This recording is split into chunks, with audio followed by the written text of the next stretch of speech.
Calathes bounce pass to Green, trying to split the defense, stolen by Hayward. Gordon's got Calathes back, he spins on him to the basket, double clutches and finishes at the rim.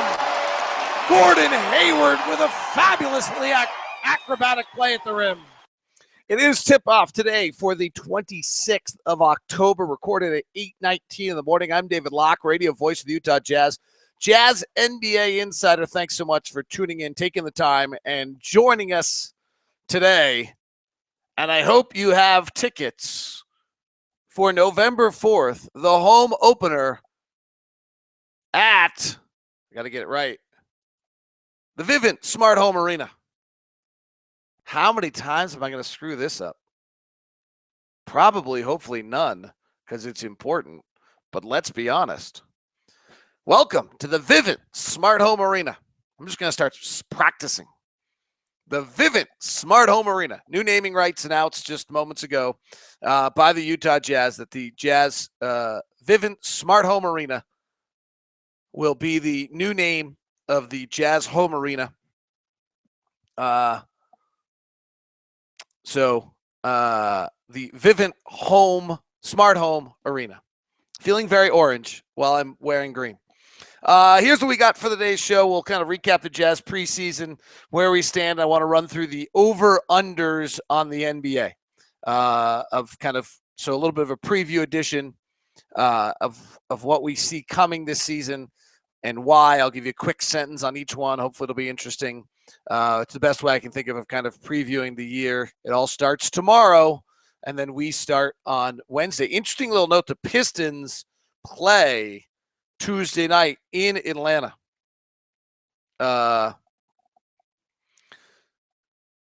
So the Jazz playing on Wednesday in Detroit means that the Jazz will get a team that's actually, I guess, in a sense, tired, or at least having played the night before. At this point of the season, probably not particularly tired, though Atlanta to Detroit's not short.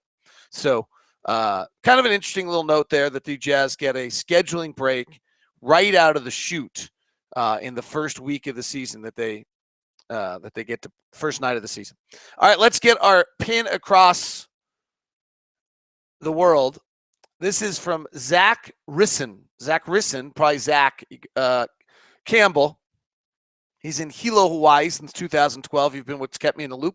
I've always been in class during games and couldn't afford League Pass. I truly appreciate the work you do because it's allowed me to connect with a team despite being in the middle of the Pacific Ocean. He is a pharmacist class of 2016 at the College of Pharmacy in Hilo, Hawaii. Zach, thanks so much for saying hi. Cool feature this year, by the way.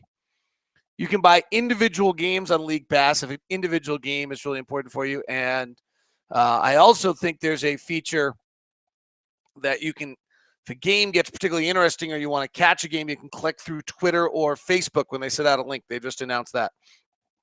So kind of cool concept. You can also buy League Pass for one team now. So instead of paying the whole shebang, you can buy League Pass for one team. All right, let's get into the show. A sad day yesterday in the NBA. Flip Saunders passed. Surprising. I mean, everyone knew he was obviously battling cancer and sick, but I think most people really thought there was recovery that was going to take place. And just 60 years of age. Millions of people in the game know Flip a million times better than me, so it's probably inappropriate for me to sit here in some capacity try to act like I know him. I didn't particularly, but he was one of the first coaches who I really had great X's and O's conversations with. And that to me was really cool. Sitting, and he always sat courtside on the courtside seats rather than back in the presser, his first stint at least.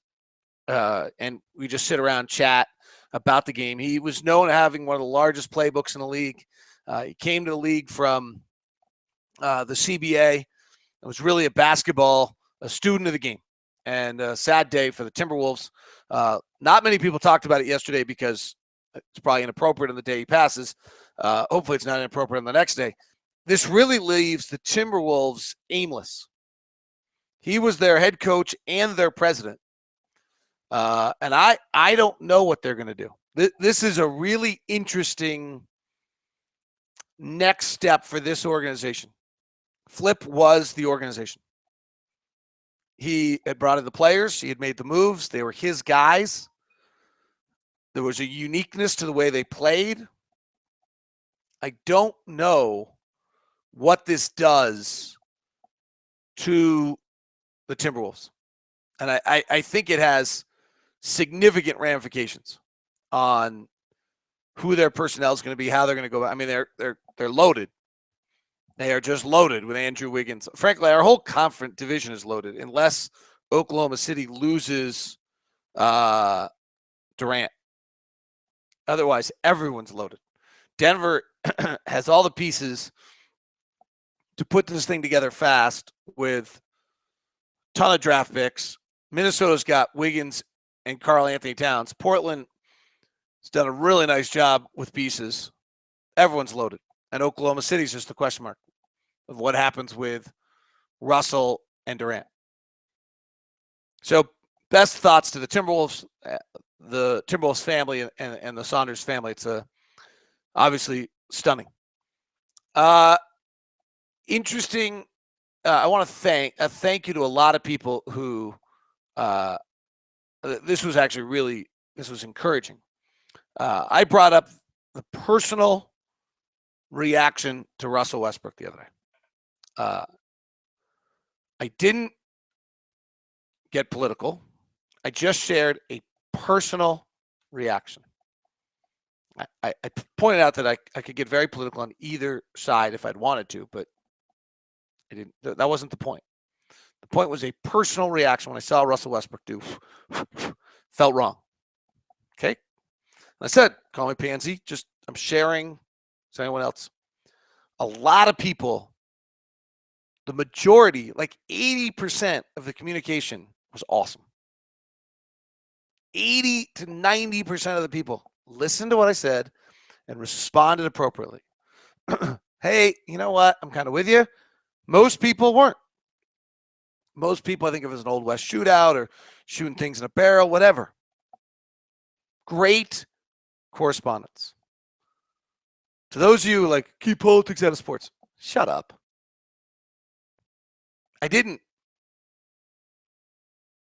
And anyone out there who believes that any of these things happen in a vacuum, it's absurd. Okay? So if you don't think politics are involved in every day of sports world, sports are involved, none of them are in their own Venn diagram. You know, it's all Venn diagram. None of them are in their own circle. I didn't. I shared a reaction. 90% of you were awesome. And really good thoughts. Really, really good thoughts. Interesting that the league went and got Gerald Green, who took it a step further and fined him $25,000.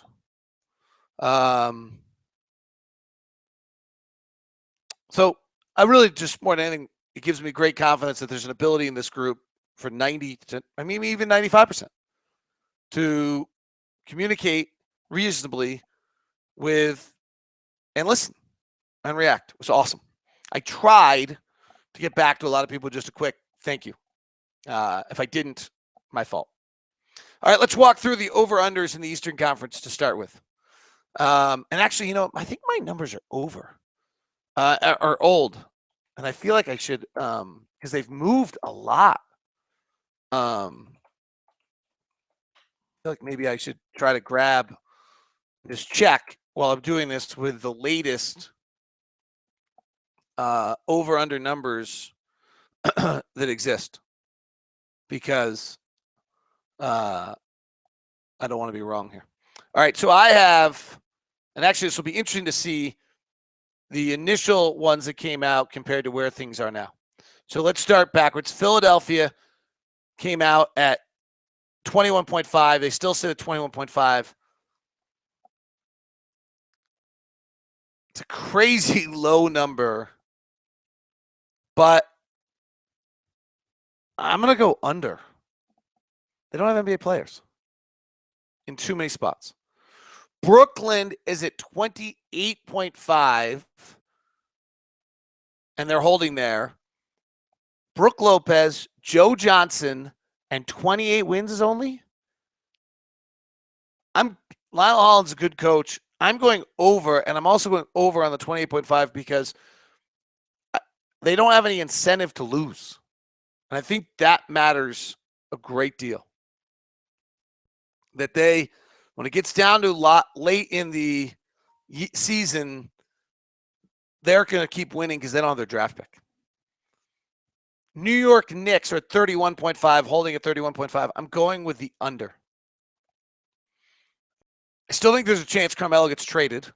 I also think it's hard to bank on Carmelo as a healthy 30-year-old coming off a knee surgery. Charlotte's at 32.5, and I'm going under again. I don't think they're going to be able to score. Their two primary ball handlers are inefficient in Kemba Walker and Al Jefferson. They added Nicholas Batum, who I like. I think he'll revert back to somebody better than the guy he was last year. I don't necessarily think Kaminsky's going to have a particularly big impact. Jeremy Lin's probably going to be positive, but I don't think they're about to play Jeremy Lin instead of Kemba Walker, which they should. So I'm going under on Charlotte at 32.5, and I think that Michael Jordan fires Steve Clifford at some point during the season, which would be insane.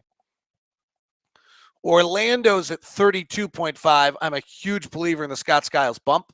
Every team's ever had it in his career.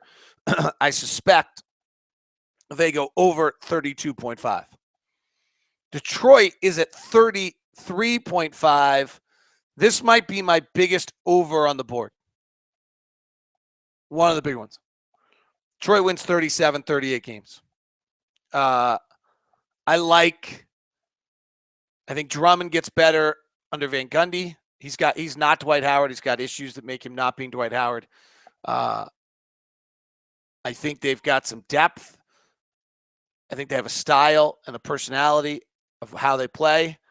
And frankly, they were pretty good at different points in last season. And in the second year under Van Gundy, I think they get that done. Now we get into the Eastern Conference playoff teams. Indiana's projected at 42.5. I'm going under. They've completely changed who they are as a franchise. I think, on my own, believing that Paul George is overrated. And maybe he is going to be the MVP candidate everybody thinks he is. But I'm going under on Indiana.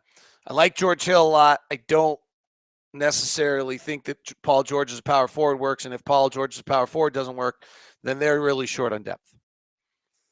Boston at 42.5, and boy, this is everybody's over pick. I love Amir Johnson, though I'm worried about his ankles. I like their depth. Injuries will not affect them at all. I like Kelly Olynyk. I'm going to go over, but honestly, I've just been swelled by the mass discussion by everybody else. I'm not sure that I necessarily believe it. Milwaukee is at 40. Oh, no wonder my numbers are the exact same because it's from this. I'm actually pulling this from the. I'm pulling this from the article I pulled it from originally, and not the latest updated lines that wherever they are in Vegas, because I don't actually know. I don't gamble enough. Don't gamble NBA. I don't know where they are. So someone will have to tell me. So we're going to stay with these. Milwaukee's at 43.5. I'm going under. I think they'll regress. I actually like the under on this a lot. I think Michael Carter-Williams' lack of offense will hurt them. Greg Monroe and Jabari Parker come in to give them offense, but then hurt them defensively. I also think that Zaza Pachulia and Jared Dudley and guys they lost in the offseason were much more valuable than people think. Washington, 45.5. I'll take the over on Washington.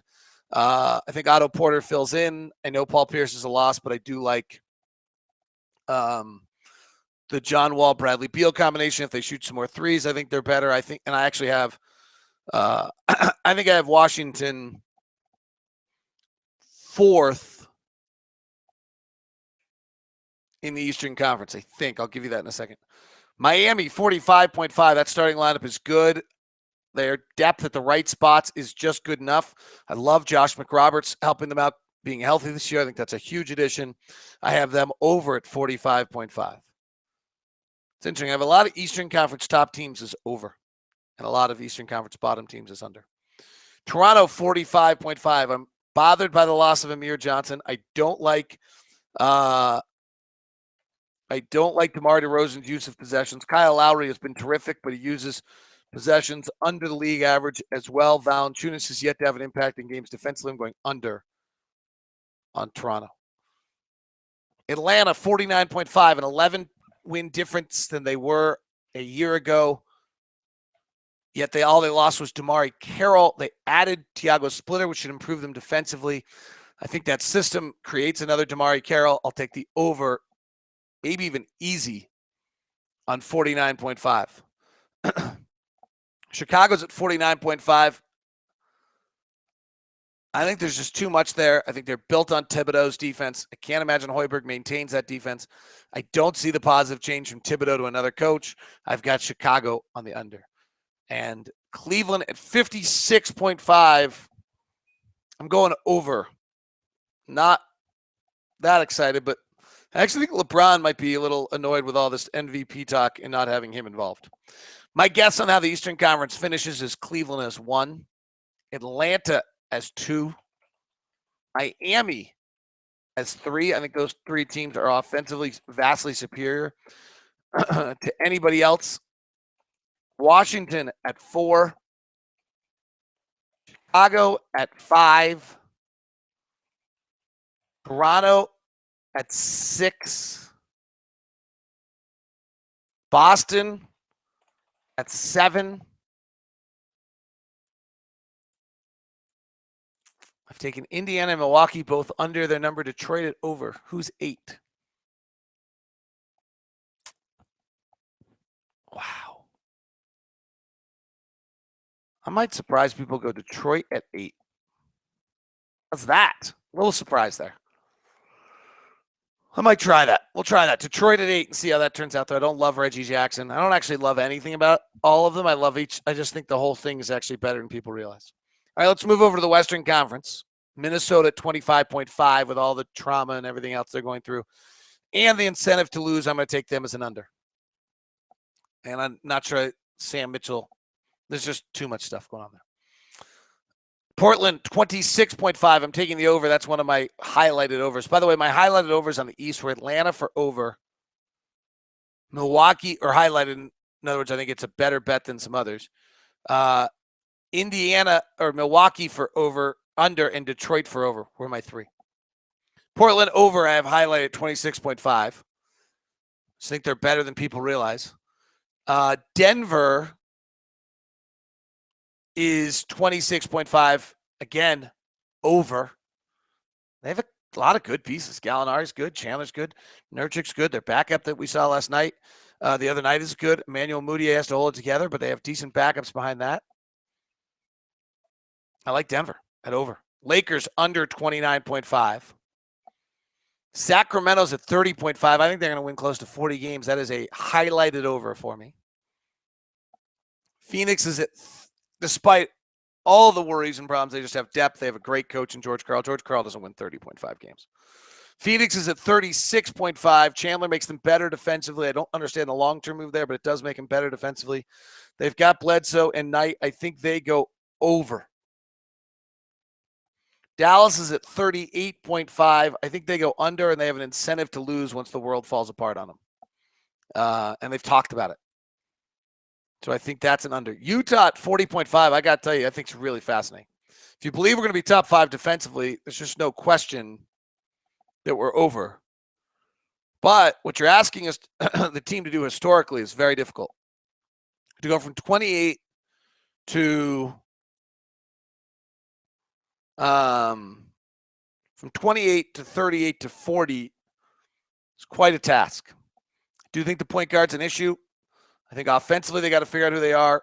And traditionally, what you do in the last 29 games of the year does not lead to success the next year. My guess is 41, so at 40, I'm really wavering. 40.5. I'll go over, but that's not a commanding over in any way, shape, or form. New Orleans at 47.5. I just think the injuries are way too much. I'm putting them at an under. I'm also just this Ehrman assistant coach has got to be amazing to prove to me that he can change who they are defensively. They were so bad defensively a year ago. They were 8th best offensively, so I'm not entirely sure where I think Alvin Gentry makes them better offensively. Grizzlies at 50.5. I have them as an over. I like the Grizzlies as a top 4 team in the Western Conference. They just are who they are. They do their business. They go through it. I actually think they can handle some injuries, as they have shown. They play their style. They're hard to play. There's never a fun game when you're playing the Grizzlies. That wins games. Rockets at 45.5. I'll take the over. Again, great depth. Added Ty Lawson, number 2 in the West last year. Seem to be progressing, cusping the right way. Clippers, 56.5. Their starters last year played 300 more minutes than any other starting group in the NBA. They don't have that group anymore. Got a lot of questions on their bench, and Chris Paul is over 30. I'm taking the under on the Clippers, largely due to injury. Thunder, 57.5. I think the Thunder will finish second in the West. But if I have to gamble and bet, 57.5 means Durant and Westbrook are healthy the entire season. If you're telling me I got to bet on that, I'm betting against it. I'm taking the under on the Thunder and feel fairly decent on it. Spurs at 58.5. I'm taking the under also, and I'm totally comfortable with that. It's one of my highlighted picks. And the Warriors are under 60.5 because just 60.5 is an insane number. My guess in the Western Conference, and this is not a prediction, it's a guess, is Warriors are 1, Thunder are 2, Rockets are 3, Grizzlies are 4, Clippers are 5, Spurs 6, Pelicans 7, Jazz 8, Sacramento 9. George puts it together. Phoenix 10, Dallas 11, Portland 12, Denver 13. Did I do it? Just for the fun of it? Yeah, Minnesota 14, Lakers 15. Oh, that is my over-under. Those are my over-unders for the year. I don't know if you cared at all. That might have been the worst segment I've ever done in my entire life, for all I know. I thought it was going to be interesting. That guy in the middle of it thought it kind of sucked. Oh, well. Jazz preseason. I got to be frank. Not frank, like, I'm David, but frank. I'm not sure we learned anything. I'm really not. I learned Alec Burks is healthy, and Alec Burks is good. I have no idea if Alec Burks helps the team win. Trey Burke and Raul Neto had good preseasons. Trey Burke particularly, but Trey Burke had a good preseason last year and then didn't have a good regular season. And frankly, their best game was this last game against Denver, against 2 guys that are never going to play in the NBA, and Nick Johnson and Eric Green. I mean, they're going to play because somebody gets hurt, but they're not rotation guys. Their other good games were against the Lakers, against D'Angelo Russell and Jordan Clarkson, who are fringe NBA players right now. D'Angelo Russell's going to be really good, but he's fringe right now. They weren't very good in Phoenix against Brandon Knight. They weren't very good against Oklahoma. Second half, Trey was pretty good against Oklahoma City. But a lot of that was not against Russell Westbrook. So I just have no takeaway at all. I felt like I learned almost nothing in the preseason. I believe in Quinn a great deal, that he's getting this team ready. They're ready to go. I think we may have seen, a fairly good team go through preseason. In other words, they just knew it didn't. They somehow just kind of, I think, knew that it didn't have that feel of importance. We'll see. I am not going to lie to you. I'm very excited for the season. I'm a little concerned on the fan base overall optimism and what the season reaction is going to be like, because I'm usually the one in the crosshairs of that, so probably why. I think 41-41 is a really good season. And I think most of you just cringed. Like, I think we're losing one for every one we win. And I think the opening month is going to be brutal. Denver's got December's got a chance to make some hay. But I'm concerned about a few things. Okay, the point guard play is going to be below average. All right, that's a real concern. Neto, Alec, Rudy, and whoever our backup center is, or Trey Lyles, 5 of our top 11 guys are doing something, and you could probably include Rodney, that they've never done for an entire season. And you probably include Elijah to get 6. Okay? That very rarely do players perform at their peak when they've never had the role they have before in their career. So that's concerning to me.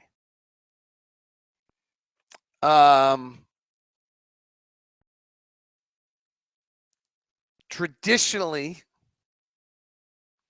what a team does in the final half of the season does not translate to what they do in the next season.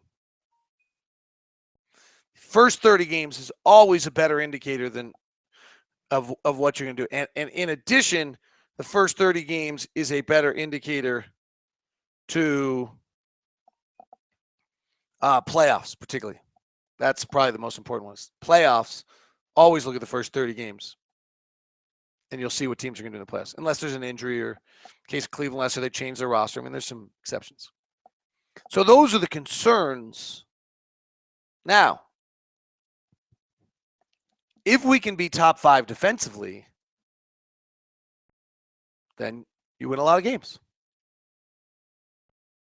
Kevin Pelton points out that back track record that we had the final 29 games of defensive dominance that leads to, does it show the next year? Traditionally, no. I look at this and think to myself, wait a second. They were so dominant, even if they slip, they're still top 5. That's the positive thinking. Teams are going to be much more prepared for Rudy than they ever were before. And it's not worth going game by game, but it is worth noting, by the way, that our final 29 games had some softness to it. So this is a brand new experience. Expectations, pressure, new experiences, teams ready for you. It's going to be hard. Going from 20 to 30 to 40 in a 3-year span is incredibly difficult in this league and happens very, very rarely. It's one of the reasons I don't entirely buy what's going on with Milwaukee. The Boston talk might be a little out of control too. Ours might be also. Just let's see. Hope so. Hope my concerns aren't right. But I've got him. Point guard. Alex healthy and good. Does he help you win? Can he assimilate into the group and help you win? Probably. That one I'm not that concerned about. I think the point guards can probably get by too. But guys doing stuff, new experiences, playing every night, being ready to go, it's hard. Believe in Quinn. Believe in the front office. Believe in the guys. They're good guys. But you can have a great coach, super guys, a good front office, and sometimes you're asking more than they're actually capable of at this point, at this stage. We'll find out. It'll be interesting. Can't wait. Really going to be interesting. Recent signings, Atkins and Pressey. I think they're going to end up D-League guys unless something changes. And I think that's wanting to get some guys in-house who, if Neto or Trey get hurt, know the system and can come up pretty quickly. I think that's what that is. I'm kind of guessing there. That's what I got.